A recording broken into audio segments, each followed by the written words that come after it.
Hello students, welcome to shiny maths 10ஆம் வகுப்பு. எடுத்துக்காட்டு 3.6 பார்க்கலாம். தீர்க்க அப்படின்னு கொடுத்துக்கிட்டு ஒரு 3 சமன்பாடு கொடுத்துருக்காங்க. அதாவது எக்ஸ் ஒய் இசட் அதோட மதிப்பு தான் கண்டுபிடிக்க போறோம். முதல் இந்த 3 சமன்பாடு எடுத்து எழுதிக்கலாம். இங்க எழுதியிருக்கேன். இப்போ ஃபர்ஸ்ட் உள்ளத சமன்பாடு 1 எடுத்துக்கலாம். ரெண்டாவது இருக்கக்கூடியது சமன்பாடு 2, கடைசி இருக்கக்கூடியது சமன்பாடு 3. ஏதாவது ஒன்றை கேன்சல் பண்ணணும். பாருங்க, பிளஸ் ஒய் மைனஸ் ஒய் இதை கேன்சல் பண்ணிடலாமா? அப்போ முதல் சமன்பாடு 1 இதை அப்படியே எடுத்து எழுதிருங்க. 3x + y - 3z = 1. இனி சமன்பாடு 2 இதை அப்படியே எடுத்து எழுதிக்கலாம். -2x - y + 2z = 1. இப்போ +y - y கேன்சல் ஆயிடுமா? ஒரு மைனஸ், அப்போ கழிக்கணும். 3xல இருந்து 2x கழிச்சா 1x. இங்கே மைனஸ் கழிங்க. 3z இருந்து 2z கழிச்சா 1z. பெரிய எண் 3 அதோட குறியீடு மைனஸ். இங்கேயும் பெரிய எண் 3 அதுக்கு முன்னாடி குறியீடு இல்லை. குறியீடு இல்லாட்டா பிளஸ் இருக்குன்னு அர்த்தம். பிளஸ்னா முன்னாடி பிளஸ் குறியீடு போடாண்டாம். ஓகேங்களா? இது z சமம்.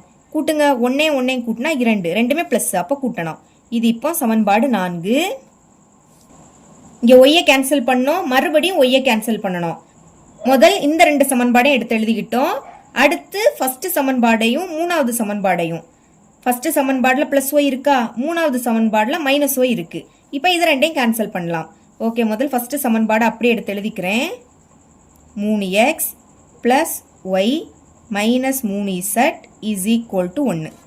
அடுத்து 3வது சமன்பாடு இதை எடுத்து எழுதிருங்க. -x - y + z = 2.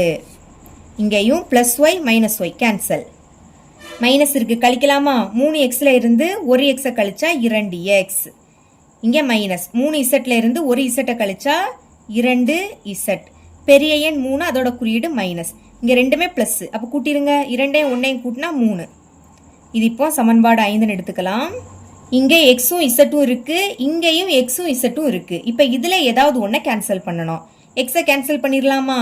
இங்கே எக்ஸை முன்னாடி 2 இருக்கு, அங்கே எக்ஸ் மட்டும் இருக்கு. அப்போ இதை நம்ம 2x மாற்றணும். அதுக்கு என்ன பண்ணணும்? 2 பெருக்கணும். அப்போ 2x மாறுமா? அடுத்து குறியீடை மாற்றி கேன்சல் பண்ணிடலாம். இப்போ சமன்பாடு 4 2ஆல பெருக்க போகிறேன். அப்போ தான் இது 2x மாறும்.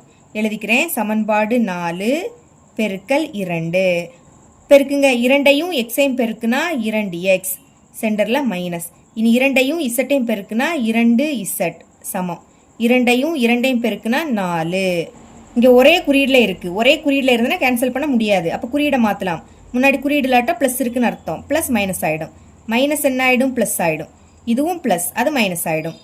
இப்போ +2x - 2x கேன்சல். அடுத்து -2z + 2z இதுவும் கேன்சல். இப்போ இங்கே எதுவுமே இருக்காதா? அதனால 0 சமம். இங்கே ஒரு மைனஸ் கழிங்க. 4ல இருந்து 3 கழிச்சா 1. பெரிய எண் 4 அதோட குறியீடு மைனஸ்.